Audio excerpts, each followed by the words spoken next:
Hey all, இன்றைக்கி வந்து நம்ம இந்த ஒரு ப்ளவுஸ் டிசைன் தான் பார்க்க போகிறோம். ஒர்க் போகிறவங்களா இருந்தாலும் சரி, இல்லை காலேஜ் போகிறவங்களா இருந்தாலும் சரி, யார் வேணால் அந்த டிசைன் வந்து வேர் பண்ணலாம். பார்க்குறதுக்கு சிம்பிளாக நல்லா அழகாக நீட்டாக இருக்கும்.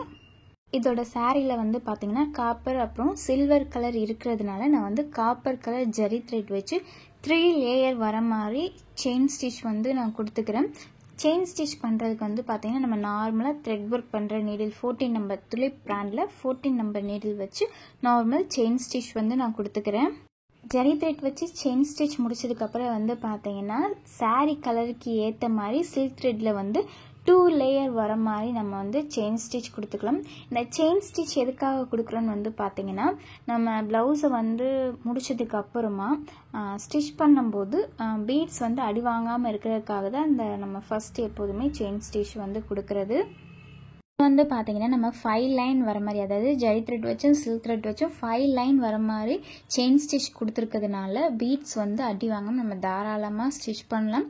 இது முடிச்சதுக்கப்புறம் வந்து பார்த்திங்கன்னா நம்ம சுகர் பீட் தான் ஸ்டிச் பண்ண போகிறோம். இது ஸ்டிச் பண்ணுறதுக்கு வந்து பார்த்திங்கன்னா நான் வந்து நரம்பு வந்து எடுத்துக்கேன். நிறையா பேர் இந்த த்ரெட் என்னதுன்னு சொல்லிட்டு கேட்குறீங்க. ஸோ இதோட ஃபோட்டோ வந்து நான் சைடில் ஆட் பண்ணுறேன், பார்த்துக்கோங்க. நீங்கள் ஆரி மெட்டீரியல் வாங்குகிற எல்லா ஷாப்லேயுமே இது வந்து கிடைக்கும். ஃபோட்டோ காமிச்சு கேட்டுக்கோங்க. நான் எல்லா வீடியோலையும் சொல்கிற மாதிரி தான் சுகர் பீடு ஸ்டிச் பண்ணுறப்போ 2 பீடு அப்படி இல்லாட்டினா 3 பீடு இதுக்கு ஒருக்க மட்டும் ஸ்டிச் கொடுங்க. அப்படி இல்லாட்டினா உங்களுக்கு ஷேப் வந்து கரெக்டாக வராது. சுகர் பீடு ஸ்டிச் பண்ணி முடிச்சதுக்கப்புறம் வந்து பார்த்தீங்கன்னா 3mm வந்து பீடு இருக்கும்ல, அது வந்து நான் ஸ்டிச் பண்ணிக்கிறேன். 3mm பீடு ஸ்டிச் பண்ணும்போது ஒரு பீடு கொறுக்க கொடுத்தாலும் சரி, 2 பீடு கொறுக்க கொடுத்தாலும் சரி, கொஞ்சம் கர்வான பகுதி வரும்போது மட்டும் ஒரு பீடுக்கு ஒரு ஸ்டிச் கொடுங்க. இது எல்லாமே நான் வந்து காப்பர் கலர் தான் நான் எடுத்திருக்கேன். சுகர் பீடாக இருந்தாலும் சரி, 3mm பீடு எதுவாக இருந்தாலும் சரி, காப்பர் கலர் தான் நான் எடுத்திருக்கேன். அது முடிச்சதுக்கப்புறம் வந்து பார்த்தீங்கன்னா அகெயின் ஒரு சுகர் பீட் லைன் வந்து கொடுத்துக்கலாம். நீங்கள் பிகினராக இருக்கிறீங்கன்னா சுகர் பீட் ஸ்டிச் பண்ணுறதுக்கு 3mm பீட் வந்து ஸ்டிச் பண்ணுறதுக்கு இல்லாட்டினா பீட்ஸில் எதுவாக இருந்தாலும் சரி ஸ்டிச் பண்ணுறதுக்கு வந்து பார்த்தீங்கன்னா அயனில் பீட் ஒர்க் நீடில் இருக்கும் தெரியுங்களா, அதில் வந்து ப்ராக்டிஸ் பண்ணிக்கோங்க. அப்போ தான் உங்களுக்கு ஒர்க் வந்து சீக்கிரம் முடிக்கிறதுக்கு ஈஸியாக இருக்கும்.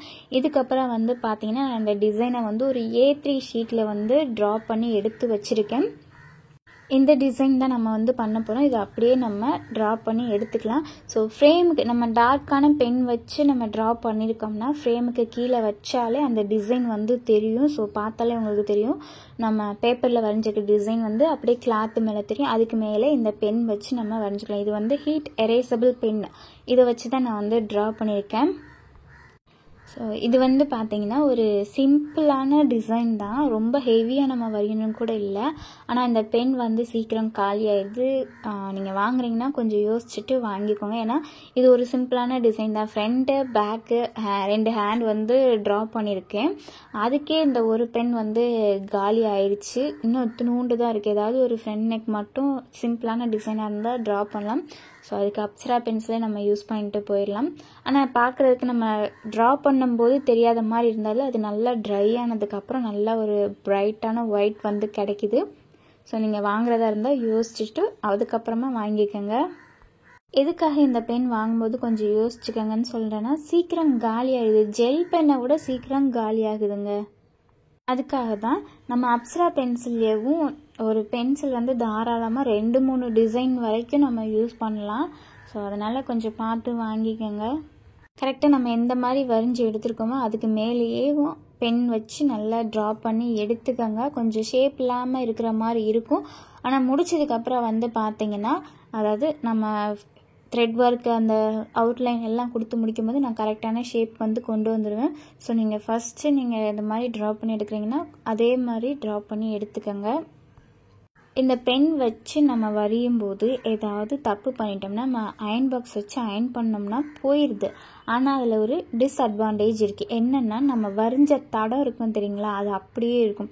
அதாவது இப்போ நம்ம ஒரு டிசைன் ஒரு ஃப்ளவரோ ஏதோ வரைகிறோம், அது தப்பாகிடுச்சுன்னா அதுக்கு மேலே அயன் பாக்ஸ் வச்சு அயன் பண்ணும்போது அந்த ஒயிட் கலர் போனாலும் நம்ம தண்ணி வச்சு நம்ம வரைஞ்சால் எப்படி இருக்கும் அந்த அச்சு வந்து அப்படியே இருக்குது. ஸோ பார்த்து சின்ன சின்ன மிஸ்டேக்னால் மட்டும் நம்ம கரெக்ட் பண்ணிக்க முடியும். ஃபுல்லாக தப்பாக இது பண்ணிவிட்டு கரெக்ட் பண்ணோம்னா அந்த தடை வந்து அப்படியே இருக்கும். ஸோ பார்த்து யூஸ் பண்ணுங்கள் இந்த பென் யூஸ் பண்ணும்போது. ஒரு சைடு ட்ரா பண்ணியிருக்கிறது மட்டும்தான் நான் வந்து காமிச்சிருக்கேன். அந்த சைடு ட்ரா பண்ணது வந்து நான் காமிக்கல. இதே மெத்தட் யூஸ் பண்ணி தான் அங்கிட்டும் ட்ரா பண்ணுறதுனால நான் வந்து உங்களுக்கு காமிக்கலை. நீங்கள் உங்கள் ப்ளவுஸ் டிசைனை வந்து இது மாதிரி ஒரு பேப்பரில் ட்ரா பண்ணி எடுக்கிறீங்கன்னா A3 ஷீட் வந்து யூஸ் பண்ணுங்கள். A4 ஷீட் வந்து யூஸ் பண்ணாதீங்க. A3 ஷீட்டில் வந்து பார்த்தீங்கன்னா உங்கள் நெக்கோட ஹைட்டும் சரி, ஹேண்டோட வித்தும் சரி தாராளமாக நம்ம மார்க் பண்ண முடியும். அதனால் A3 ஷீட்டில் வந்து நீங்கள் ட்ரா பண்ணிவிட்டு அதுக்கப்புறமா உங்கள் ப்ளவுஸுக்கு ஏற்ற மாதிரி நீங்கள் அட்ஜஸ்ட் பண்ணி வரைஞ்சிக்கலாம். ஸோ இது முடிச்சதுக்கப்புறம் வந்து பார்த்தீங்கன்னா நம்ம அந்த கிளை மாதிரி வர எல்லாத்துலேயுமே பீட்ஸ் வச்சு நம்ம ஸ்டிச் பண்ணிக்கலாம். எப்போதுமே பீட்ஸ் வந்து ஒரு இடத்துலேருந்து இன்னொரு இடம் ஸ்டிச் பண்ணும்போது வந்து பார்த்திங்கன்னா எண்ட் நாட் பண்ணிவிட்டு அதுக்கப்புறமா ஸ்டார்ட் பண்ணுங்கள். அதே மாதிரி முடிக்கும் போதுமே எண்ட் நாட் பண்ணிவிட்டு முடிச்சுக்கோங்க. ஏன்னா அப்போ தான் நம்ம தெரியாமல் நம்ம த்ரெட்டை தெரியாமல் இழுத்துட்டா கூட நமக்கு அந்த பீட்ஸ் வந்து கலண்டு வராமல் இருக்கும். அது மாதிரி முடிக்க போகும்போது வந்து பார்த்திங்கன்னா இந்த கிளையோட முனியில் வந்து பார்த்திங்கன்னா 2mm ஒயிட் கலர் பீட் வந்து நான் வந்து ஆட் பண்ணியிருக்கேன். ஸோ இந்த சைடில் கிளை மாதிரி வரும்ல அதுக்குமே அது மாதிரி தான் நான் ஆட் பண்ணியிருக்கேன். ஒரு 3 சுகர் பீட் வச்சுட்டு அதுக்கப்புறமா ஒரு ஒயிட் பீட் வச்சு நான் ஸ்டிச் பண்ணியிருப்பேன். இது 3 அப்படி இல்லாட்டினா 2 இந்த இதில் வந்து நம்ம வச்சுக்கலாம். ஒவ்வொருத்துக்குமே தனித்தனி எண்ட் நாட் வந்து கொடுங்க. அப்போ தான் ஸ்டிச் வந்து நமக்கு நல்லா ஸ்ட்ராங்காக நிற்கும். இந்த 2mm பீடுக்கு பதிலாக, அதாவது நம்ம அந்த ஒயிட் கலரில் யூஸ் பண்ணியிருக்கோம் பார்த்தீங்களா, அதுக்கு பதிலாக 3mm இருக்கக்கூடிய ஒயிட் பீட் கூட நம்ம யூஸ் பண்ணலாம். நல்லா பார்க்குறதுக்கு குண்டு குண்டாக தெரியும். என்கிட்ட வந்து 2mm தான் இருந்துச்சு. ஸோ அதனால நான் 2mm வந்து யூஸ் பண்ணியிருக்கேன். அதே மாதிரி இந்த மாதிரி நம்ம ஒர்க் பண்ணும்போது ஒவ்வொரு பார்ட் முடிச்சுட்டு அதுக்கப்புறமா அடுத்த பார்ட் வந்து நீங்கள் ஒர்க் பண்ணுங்கள். இப்போ நான் வந்து இந்த பீட்ஸ் ஒர்க் வந்து பண்ணுறேன்னா ஃபஸ்ட்டு இந்த நெக்கு ஃபுல்லாக இந்த பீட்ஸ் எங்கெங்கே வருமோ அதை ஃபுல்லாக ஸ்டிச் பண்ணி முடிச்சுட்டு அதுக்கப்புறமா லீஃப் ஃபில்லிங் வந்து கொடுப்பேன். ஏன்னா அப்போ தான் நமக்கு ஒர்க் வந்து சீக்கிரம் முடிகிற மாதிரி இருக்கும். ஒவ்வொரு இதுலேயும் பீட்ஸ் கொடுத்துட்டு அதுக்கப்புறம் லீஃப் ஃபில்லிங் கொடுத்து அதுக்கப்புறம் அவுட்லைன் கொடுக்கும்போது நமக்கு அந்த ஒரு இடத்துக்குள்ளே ரொம்ப நேரம் சுற்றிட்டு இருக்கிற மாதிரி இருக்கும். அதனால நான் ஒவ்வொரு பார்ட்டாக முடிச்சுட்டு அடுத்த பார்ட் வந்து போவேன். இப்போ வந்து பார்த்திங்கன்னா நான் வந்து இந்த பீட்ஸ் வச்சு நம்ம அந்த கிளை இதெல்லாம் இருக்குல்ல அதை ஃபுல்லாக முடிக்கிறோம். அதுக்கப்புறமா லீஃப் ஃபில்லிங் முடிச்சுட்டு அதுக்கப்புறமா அவுட்லைன் முடிப்பேன். நம்ம எல்லாத்தையும் மொத்தமாக ஒரே இடத்துல முடித்தோம்னா நமக்கு கீழே வந்து த்ரெட் வச்சுருக்கிறது வந்து சிக்கும். அதனால் ஒவ்வொரு பார்ட் முடிச்சுட்டு அடுத்த பார்ட் வந்து நான் ஃபில் பண்ணுவேன். சுகர் பீடு ஸ்டிச் பண்ணுறப்ப வந்து பார்த்திங்கன்னா 2 பீடுக்கு ஒரு ஸ்டிச் கொடுங்கன்னு சொல்லி நான் எதுக்காக சொல்கிறேன்னு வந்து பார்த்திங்கன்னா இந்த மாதிரி வளைவான பகுதிகளில் நம்ம ஸ்டிச் பண்ணும்போது நமக்கு அந்த ஷேப் வந்து கரெக்டாக கிடைக்காது. நீங்கள் இதுவே 2 பீடுக்கு ஒருக்க ஸ்டிச் பண்ணி பாருங்களேன், அந்த ஷேப் எல்லாம் நமக்கு பர்ஃபெக்டாக கிடைக்கும்.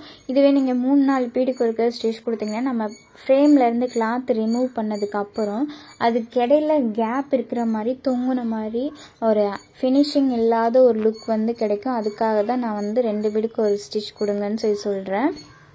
கிளைப்பகுதிகளில் பீட் ஒர்க் முடிச்சதுக்கப்புறம் வந்து பார்த்திங்கன்னா லீஃப் ஃபில்லிங் தான் பண்ண போகிறோம். இந்த லீஃப் ஃபில்லிங்க்கு வந்து பார்த்திங்கன்னா கிராஸ் லீஃப் ஃபில்லிங் ஸ்டிச் வந்து நான் வந்து யூஸ் பண்ணியிருக்கேன். சாரீ கலரில் இருக்கக்கூடிய சில்க் த்ரெட் வச்சு கிராஸ் லீஃப் ஃபில்லிங் வந்து நான் பண்ணிகிட்ருக்கேன். இந்த கிராஸ் லீஃப் ஃபில்லிங் வந்து பார்த்திங்கன்னா நம்ம ஃப்ளாட்டாகவும் பண்ணலாம், எம்போசிங்காகவும் பண்ணலாம். அதுக்கு வந்து பார்த்திங்கன்னா நம்ம அந்த கிராஸ் லீஃப் ஃபில்லிங் பண்ணுறதுக்கு முன்னாடி சைடாக ஜர்தூசி உள்ள ஸ்டிச் பண்ணிவிட்டு அதுக்கு மேலே த்ரெட் வச்சு ஃபில்லிங் பண்ணும்போது நமக்கு ஒரு மாதிரி எம்போசிங்காக தூக்குன மாதிரி ஒரு ஃபில்லிங் வந்து கிடைக்கும். ஃப்ளாட்டாக பண்ணுறதுக்கு வந்து நம்ம கீழே ஜர்தூசி வந்து வைக்க தேவையில்லை. பிகினராக இருக்கிறீங்கன்னா first time silk thread use பண்ணுறீங்கன்னா பிசுறு தெரியத்தான் செய்யும். ஸோ கொஞ்சம் பார்த்து ஹேண்டில் பண்ணுங்கள். கொஞ்சம் குவாலிட்டியான சில்க் த்ரெட்டாக வாங்கிக்கோங்க. பெல் பிராண்ட், பெல் அப்புறம் ஜிவி இந்த மாதிரி பிராண்ட் வந்து நல்லா இருக்கும் யூஸ் பண்ணுறதுக்கு. டக்குன்னு அந்து போகாது. லோக்கலில் கிடைக்கக்கூடிய சில்க் த்ரெட் வந்து வாங்காதீங்க.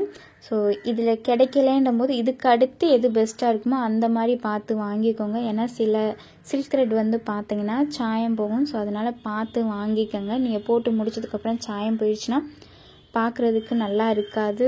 கஸ்டமர்கிட்ட உங்களுக்கு கெட்ட பேர் ஆயிரும். அதனால் கொஞ்சம் த்ரெட் வாங்கும்போது பார்த்து வாங்கிக்கோங்க. அது மாதிரி மெட்டீரியல் வாங்கும்போது நல்லா செக் பண்ணி வாங்கிக்கோங்க. வாங்கின மெட்டீரியலை கரெக்டான முறையில் ஸ்டோர் பண்ணி வச்சுக்கோங்க. ஏதாவது ஏர் டைட்டான பாக்ஸ் அப்படி இல்லாட்டினா ஏதாவது கவரில் நல்லா டைட்டாக கட்டி வச்சுக்கோங்க.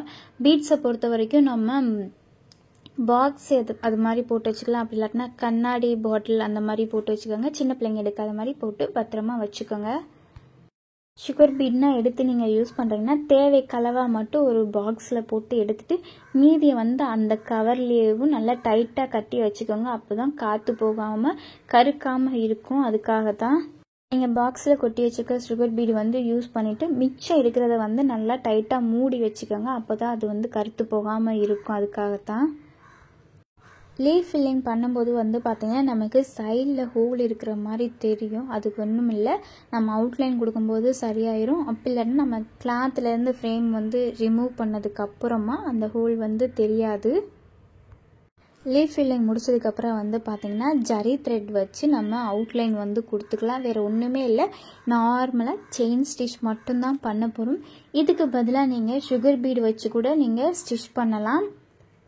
நான் வந்து பார்த்திங்கன்னா ஜரி த்ரெட் வச்சு நார்மல் செயின் ஸ்டிச் வந்து அந்த லீஃபை சுற்றி நான் கொடுக்க போகிறேன். இது மாதிரி நம்ம ஜரி த்ரெட் வச்சு அவுட்லைன் கொடுக்கும்போது நமக்கு அந்த லீஃபோட ஷேப் வந்து கரெக்டாக கிடைக்கும். அதுக்காக தான் நம்ம லீஃப் ஃபில்லிங் முடிச்சதுக்கப்புறம் இந்த அவுட்லைன் வந்து கொடுக்குறது. நீங்கள் ஜரி த்ரெட்க்கு பதிலாக பீட்ஸ் வச்சும் கூட நீங்கள் வந்து அவுட்லைன் வந்து கொடுத்துக்கலாம். இதை விட அது கொஞ்சம் அமௌண்ட் வந்து அதிகம் வரும். ஏன்னா எல்லா லீஃபுக்குமே நம்ம பீட்ஸ் வந்து கொடுக்கணும். அதுக்காகத்தான் இது மாதிரி நம்ம ஜரி த்ரெட் வச்சு அவுட்லைன் கொடுக்கும்போது வந்து பார்த்திங்கன்னா செயின் ஸ்டிச்சோட அளவு வந்து பார்த்திங்கன்னா ரொம்ப சின்னதாக இருக்கணும். நம்ம நீடில் உள்ள பஞ்ச் பண்ணி எடுக்கிற மாதிரி இருந்தால் பார்க்குறதுக்கு இன்னும் ஷேப் வந்து கரெக்டாக விழுகும், நீட்டாகவும் இருக்கும் பார்க்குறதுக்கு. அதனால் செயின் ஸ்டிச்சோட அளவு வந்து கம்மி பண்ணிக்கோங்க. நீங்கள் பிகினராக இருக்கிறீங்கன்னா ஆரி ஒர்க்கில் உங்களுக்கு ஏதாவது டவுட் இருந்துச்சுன்னா, அதாவது ஆரி ஸ்டிச்சஸ்லையோ இல்லை ப்ளவுஸ்லையோ ஏதாவது உங்களுக்கு டவுட் இருந்துச்சுன்னா நீங்கள் கீழே கமெண்ட் பாக்ஸில் கேட்கலாம். அப்படி இல்லாட்டினா நீங்கள் நம்ம இன்ஸ்டாகிராம் பேஜை வந்து ஃபாலோ பண்ணிக்கோங்க. நீங்கள் அதில் எனக்கு டைரெக்டாகவும் மெசேஜ் பண்ணி நீங்கள் உங்கள் டவுட் வந்து கேட்கலாம். எனக்கு தெரிஞ்சதை நான் உங்களுக்கு வந்து சொல்லித்தருவேன். இன்ஸ்டாகிராம் ஐடி வந்து பார்த்தீங்கன்னா பொம்மி ஆரி கிரியேட்டிவ்ஸ். நீங்கள் அதை பேஜ் வந்து ஃபாலோ பண்ணிக்கோங்க. உங்களுக்கு ஏதாவது டவுட் இருந்துச்சுன்னா நீங்கள் அதில் வந்து நமக்கு டைரெக்டாக மெசேஜ் பண்ணி நீங்கள் கேட்கலாம். இது ஃபுல்லாக முடிச்சதுக்கப்புறம் வந்து பார்த்தீங்கன்னா நம்ம புட்டாஸ் ஒர்க் தான் பண்ண போகிறோம். புட்டாஸ் ஒர்க் பண்ணுறதுக்கு முன்னாடி எப்போதுமே ஸ்டார்டிங்கில் ஒரு எண்ணாட் பண்ணிவிட்டு அதுக்கப்புறமா புட்டாஸ் பண்ணுங்கள். நீங்கள் ஒரு இடத்துலேருந்து இன்னொரு இடத்துல பண்ணும்போது இந்த மெத்தட் வந்து ஃபாலோ பண்ணுங்கள். மேலே ஒரு சுகர் பீட் இருக்க மாதிரியும் நடுவில் ஒரு 2 mm ஒயிட் பீட் இருக்க மாதிரியும் கீழே வந்து ஒரு சுகர் பீட் இருக்க மாதிரி நான் வந்து புட்டாஸ் ஒர்க் வந்து பண்ணுறேன். ஒவ்வொரு புட்டாஸ்க்குமே ஸ்டார்ட் பண்ணும்போதும் சரி எண்ட் பண்ணும்போதும் சரி ஒரு எண்ட் நாட் வந்து தனித்தனியாக கொடுத்துக்கோங்க. அதுதான் பெஸ்ட். ஏன்னா நம்ம ஸ்டிச் பண்ணும்போது தெரியாமல் எதுலையாவது பட்டு இழுத்துருச்சுன்னா புட்டாஸ் வந்து உருவிட்டு வந்துடும். அதுக்காகத்தான் ஸோ எண்ட் நாட் பண்ணிக்கிட்டிங்கன்னா பெஸ்ட். புட்டாஸ் முடிச்சதுக்கப்புறம் வந்து பார்த்தீங்கன்னா இதோட ஃபுல் லுக் இதுதான் இதோட ஃப்ரண்ட் நெக். ஃபுல் ஒர்க் முடிச்சதுக்கப்புறம் இந்த மாதிரி தான் இருக்கும் பார்க்குறதுக்கு.